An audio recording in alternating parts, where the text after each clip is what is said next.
आओ आओ, आसन दीजिए। वैसे है आसन के लिए भी मना करिए तो ऐसे ही बैठा अब जैसे एक प्लास्टिक की चेयर अगर हो जरा कुर्सी एक हाँ, एक कुर्सी ले। आप विराजे। जब तक आप ले बैठेंगे तब तक कैसे नहीं आओ भाग्य आप दर्शन दिए बैठिए। आप सीधे होके बैठे ऐसे करो आप हम वस्त्र सेवा कर सकते हैं, सफेद वस्त्र है आपको दिखा अगर आ गया। एक मिनट आप इधर लगे अपने इन बाल संतों को उड़ा दे। नहीं बस नहीं, महाराज जी को पहले तो उड़ा जी, दे। जी, अंदर की सब अंदर की तरफ लाओ हमारे से बाल संतों को उड़ा दे। इसके विषय में महाराज जी हम ये साजिद किया हुआ शिवलिंग ये जैन धर्म का वास्तव से भी चलता है। ये हमारे लिए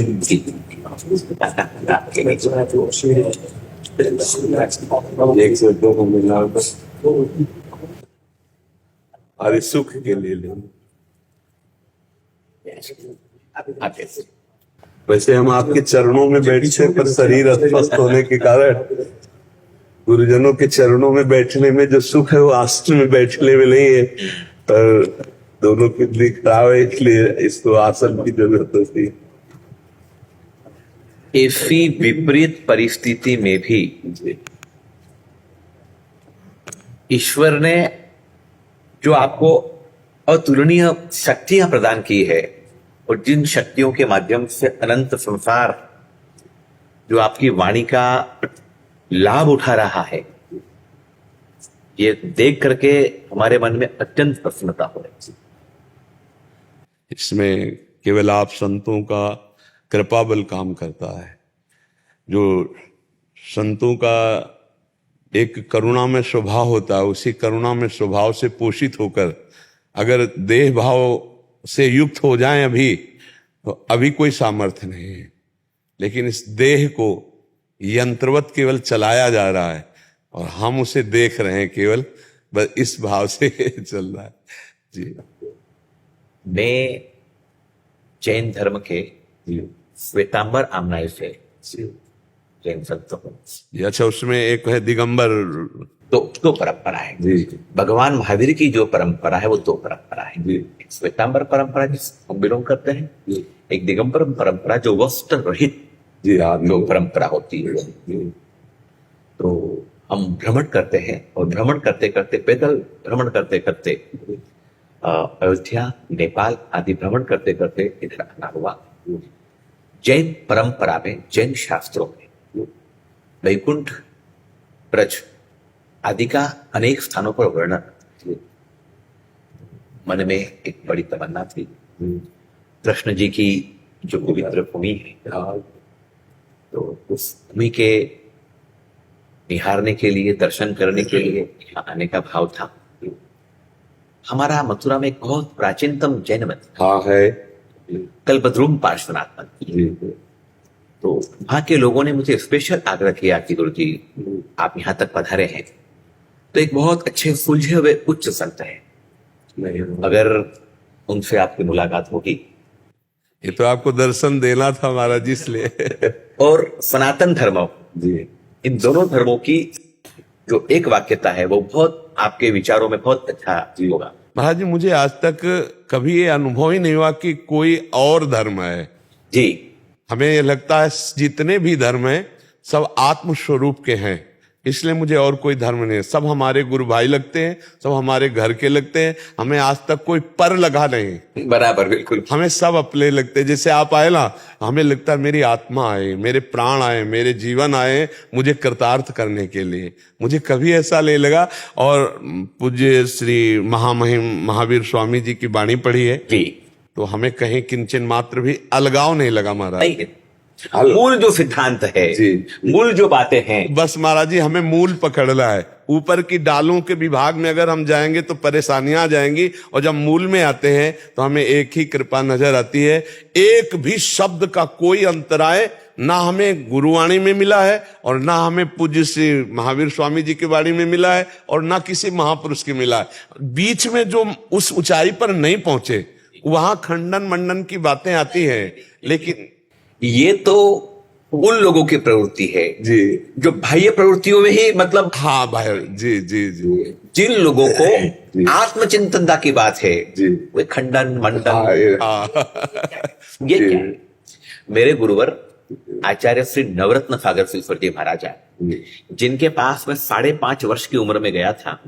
6 वर्ष की उम्र में जैन परंपरा में श्रमण बना था। उन्होंने मुझे एक ही बात कही थी कि जहां सद्गुण है वह नमन है, जहां सद्गुण है वहां नमन है। बहुत अच्छा आपके बारे में सुना था।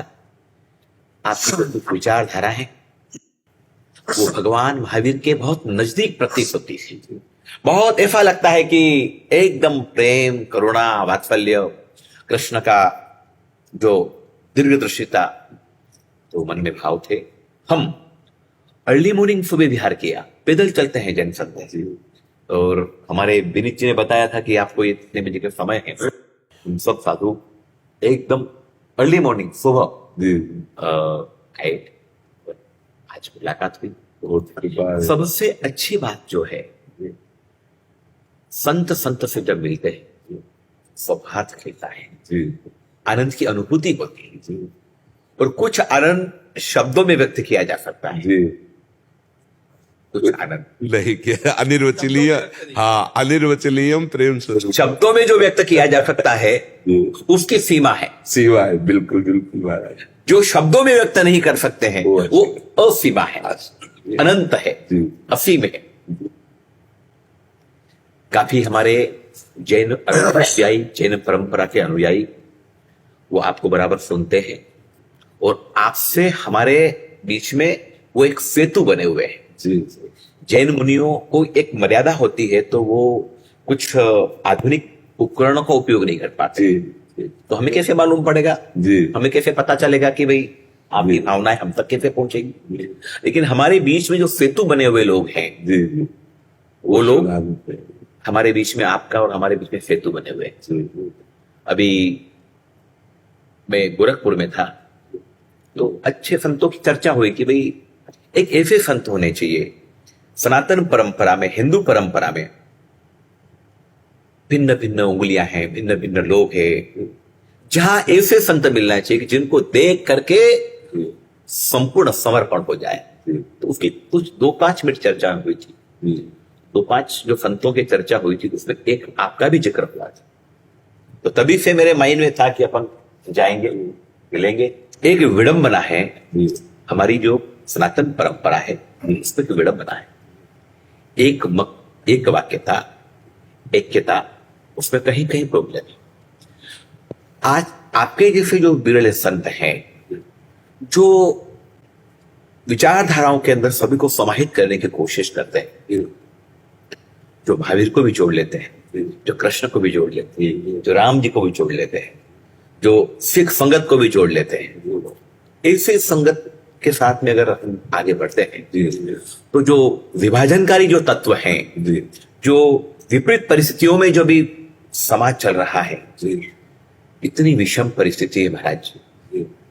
मैं तो पैदल, हाँ, आप भ्रमण करते, आप देखते हैं, बिल्कुल। मैं गांव के उस अंतिम छोर तक जाता हूं, पैदल चलना रहता है, जंगलों में जाते हैं, गांव में भ्रमण करते हैं। परिस्थितियां वैसे अनुकूल नहीं, बिल्कुल नहीं महाराज जी, बिल्कुल नहीं है। विशेष करके जो हमारी युवा पीढ़ी है, मैं क्या बताऊं, धर्म के संस्कारों के प्रति बहुत भटकन पैदा हो रही है। और अगर कोई धर्म में कुछ विपरीतता उनको नजर आती है, किसी भी धर्म में कोई विपरीतता नजर आती है, तो वो हंसी की पात्रता उन लोगों के दिमाग में आती है। हाँ, साधु के प्रति तो उपहास की भावना है, उपहास की भावना आती है। लेकिन जब आपके जैसे संत होते हैं, तब उनका माइंड डाइवर्ट होता है। जी संत जी, मैं एक आपको निवेदन कर रहा हूं, जी सबसे बड़ा जो आचरण होता है, जी संसार का सबसे बड़ा उपदेश होता है। जी जी आप सबसे बड़ा जो उपदेश आचरण, हम जैसे पैदल चलते हैं, जी कोई भी, हम तो समझ, लोग हमको नहीं जानते कि हम जैन संत हैं। जी। जैन संत है ये लिमिटेड लोग जानते हैं, जी जी हमारी वेशभूषा, जी। हमारा ये तो लिमिटेड लोग जानते हैं। जी जी पूछते हैं कि क्यों पैदल क्यों चलते हो, जी क्या काम है?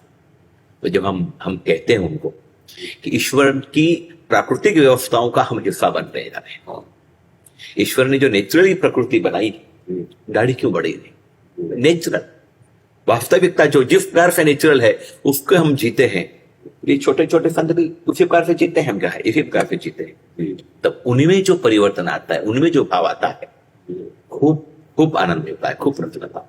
सुबह जब हम 2 बजे निकलते पैदल जी। तो यहाँ से लेकर वहां तक 70-80 हजार नौजवान होते, 70-80 राधा राधा राधा। तो लगता है कि संतों की, भगवान की बड़ी कृपा है जो आज हमारे नौजवान बदल रहे हैं, आज बदल रहे हैं। नहीं महाराज, साधु वेश का उपहास ही करना उनको आता है, क्योंकि आधुनिकता की पढ़ाई पढ़ी और ऐसे सीरियल देखे और ऐसी बातें समाज में उनके सामने डाली गई जिससे संतों का स्वरूप एकदम उनको लगा कि पाखंड, दम्भ, फ्रॉड केवल। तो वो असली संतों के प्रति भी वही नजारा रखते हैं। परिस्थितियां भी ये है जी महाराज जी, दुख भरी परिस्थिति, बड़ी विकट विषम परिस्थितियां,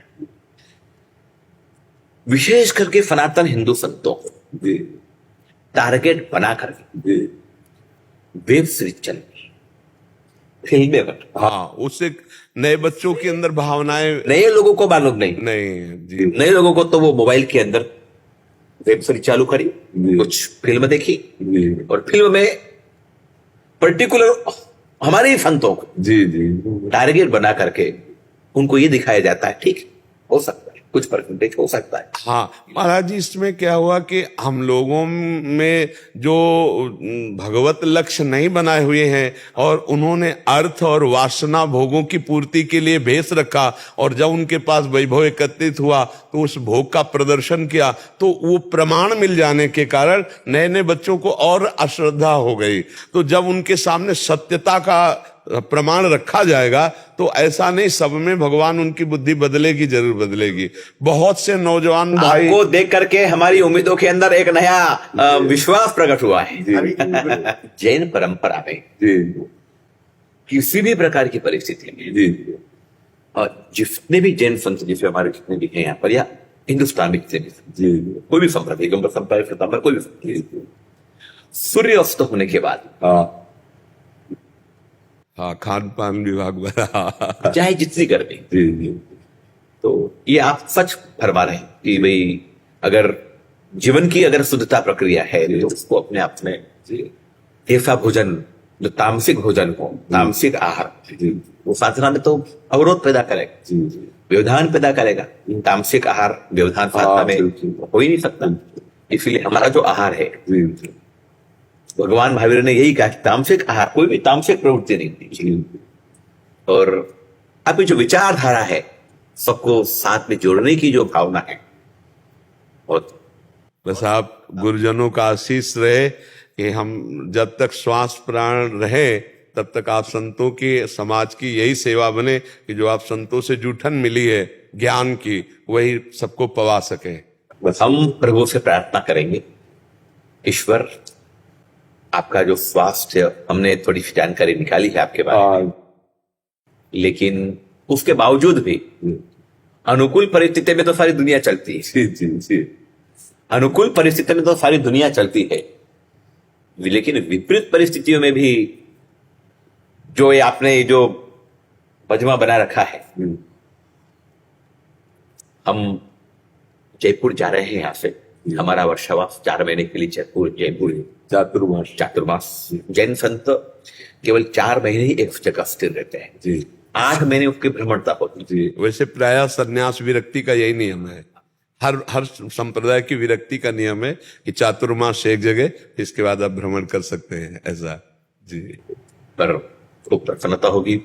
हमने अपनी साधना में भी हमारी आराधना में उपासना होती है, जैन परंपरा में प्रतिक्रमण होती है, साधना होती है, उसमें भी हम जरूर आपके विषय में ईश्वर से प्रार्थना करेंगे कि ऐसे संत अगर होते हैं तो क्या समाज में बड़ा विघटन चल रहा है, बहुत विकट विषम परिस्थितियां हैं, बहुत विषम परिस्थितियां हैं महाराज जी, बड़ी विषम परिस्थितियां हैं। और ऐसी विषम परिस्थितियों में भी आप विपरीत परिस्थिति में भी जो शरीर तो साथ दे नहीं दे, मन जो है हमारा जी मन में तो हर समय इतना आनंद बना रहता है आप गुरुजनों के प्रताप से कि इसकी कोई परवाह नहीं। एक आत्मबल, एक भागवतिक बल, एक ऐसा चैतन्य बल जागृत है, वो हमारा नहीं है, वो आप सब गुरुजनों के द्वारा दिया हुआ, क्योंकि सेवा करवानी है।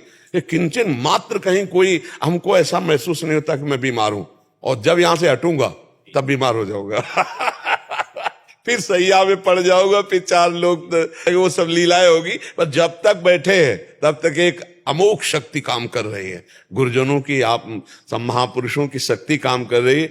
और ये निश्चित केवल कुछ समय के लिए है। ये जो कभी कभी ऐसा होता है ना, तो ये भागवतिक लहर दौड़ती कुछ समय के लिए ऐसा होती है, वो कहीं भी किसी को निमित्त बना ले और वो अपना प्रभाव दिखाती रहती, भगवत वाणी अपना प्रभाव दिखाती रहती। जैन परिभाषा में एक शब्द आता है, तन में व्याधि, मन में समाधि। हाँ, ये बिल्कुल यही तन में व्याधि, मन में समाधि, जी, तभी लगेगी आत्म समाधि। हाँ बिल्कुल बिल्कुल। जब आत्मा की समाधि होती है, हाँ, तो उसमें कोई तन तो ठीक है, हाँ, तन में चाहे व्याधि हो, आत्मा में समाधि है, तो उससे दुनिया में और कोई सुख नहीं हो सकता। अगर तन व्याधि युक्त है और मन स्वस्थ है, बस स्वस्थ, बस बराबर हो गया, ये आनंद का विषय रहता है। तो बहुत कृपा हुई आपके दर्शन। जीवन में हमारा दोबारा आने का लग नहीं रहा है, क्योंकि हम पैदल चलते हैं। जी, पैदल चलते हैं, इसलिए जिंदगी में शायद मुझे नहीं लग रहा है कि हम दोबारा यहाँ पे आ पावे, क्योंकि हजारों किलोमीटर पैदल चल करके हमारा मूलतः गुजरात, राजस्थान, मध्य प्रदेश, महाराष्ट्र, ये विचरण का ज्यादा स्थान है। एक हमारा बहुत बड़ा तीर्थ है समेत शिखर जी, तो उस परंपरा, उसके लिए हमारा यहाँ आगमन हुआ था। और फिर ये सब इच्छा हुई कि चलो यहाँ पर सब, ये वृंदावन की भूमि है, ब्रज की भूमि है, मथुरा की भूमि है, तो और हमारे जैन तीर्थंकरों की भी भूमि है, ये जैन कल्याणक भूमि है। अयोध्या जहां पर मैं गया था, तो वहां पर 19 कल्याणक भूमियां हैं। भगवान ऋषभदेव, भगवान जितने भी तीर्थंकर है, वहां पर उनका जन्म हुआ था, वहां पर उनकी समाधि हुई थी, वहां पर उनके हुए थे। आपका इतना प्रेम है, अतिथि का सत्कार, संतों का सत्कार, ये तो आपके रोम रोम में भरा हुआ है। आपके चेहरे से ये प्रतीत हो रहा है एक जैन संतों को आपने जो आज मान दिया, जिले हमारा प्यार दिया। और एक और बात है कि ज्ञानी ज्ञानी से मिले, कह रहे ज्ञान की बात, बस वही बात होती है। जहां ज्ञान हो जाता है, फिर ये सब दूसरी बातें सब खत्म हो जाती है, वरना तो सब वो कहानियां चालू हो जाती है, वो भिन्न भिन्न प्रकार की बातें चालू हो जाती। पर आपका इतना स्नेह भाव है पंत जी। छोटी सी बात करके मैं मेरी बात पूरी करूंगा। जब बात आहार की निकली तो बता रहा हूं, जैन संतों की सबसे महत्वपूर्ण अगर कोई धर्म को प्रचारित करने की प्रक्रिया है तो वो आहार प्रक्रिया है। हमारा उपदेश तो सेकेंडरी, पर सबसे महत्वपूर्ण, हम जो आहार ग्रहण करने के लिए चाहते हैं, तो हमारे पात्र होते हैं, सारी सामग्रियां जो भी उनके लिए बनी हुई, अपने निमित्त से बनाए हुए का यूज नहीं करते हैं। उनके लिए जो बनाई हुई चीज होती है, उसमें से अपने अनुकूल, उसमें भी हमारे जो अनुकूल है, उनकी जो श्रद्धा भक्ति, और इतना लेना, गौचरी, गद्दाचरी नहीं, जितना सब ले ले ऐसा नहीं, एक सिस्टम होती है। तो उससे, उस प्रक्रिया से समाज के अंदर नास्तिक से नास्तिक व्यक्ति को भी एक बार तो मतलब सद्भाव ना बने। आपने हमें जो समय प्रदान किया है, ये मुझे समय प्रदान नहीं हुआ, ये समस्त जैन परंपरा को आपने समय प्रदान नहीं, हम सबके चरणों में। आज हमारे लाखों लोगों को जब ये पता चलेगा, लाखों समाजजनों को जब पता चलेगा कि संत श्री प्रेमानंद जी महाराज ने, आचार्य विश्वरत्न सागर जी और इनकी जो भेंट वार्ता हुई, जो प्रेम वार्ता हुई है, प्रेम वार्ता हुई है, प्रेम वार्ता जो हुई, तो इससे समाज में एक बहुत अच्छा समझ, बहुत अच्छा समझ, जैन कम्युनिटी एक माइंडेड, रिचेस्ट, ब्रिलियंट और राष्ट्र के लिए देश के लिए निर्माण करने वाली परम कम्युनिटी है। तो उसके जो संत है, उसके जो मार्गदर्शक, उसके ऊपर जो संत रहते हैं जी वो इनको मार्गदर्शित करते हैं। जब उन सबको पता चलेगा जी तो ये आज हमें आशीष मिलेगा, ये पक्का है। जी प्रभु की कृपा होगी। संत जी इतने व्यस्तम समय में भी आपने हमारे सब संतों को समय दिया, आपने जो प्यार दिया, स्नेह दिया, पूरा हमारा जैन परंपरा जो है, हमारे हजारों साधु भगवंतों को जब ये पता चलेगा तो खूब प्रसन्न होंगे, खूब प्रसन्न। थोड़ा रास्ता बना दीजिए। एक अरे अरे अरे बस बस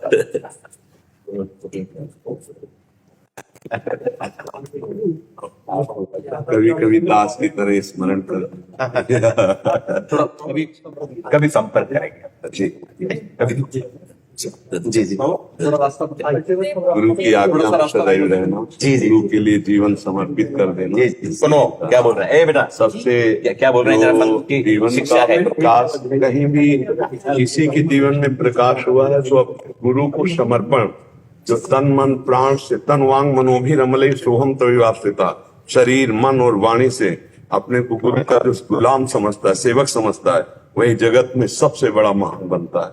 जो अपने गुरु के अधीन रहता है वही सबसे महान बनता है। अपने गुरु की आज्ञा पे रहो, कभी मन को चंचल मत होने देना, तो फिर देख लेना गुरु कृपा क्या बना देती है। नहीं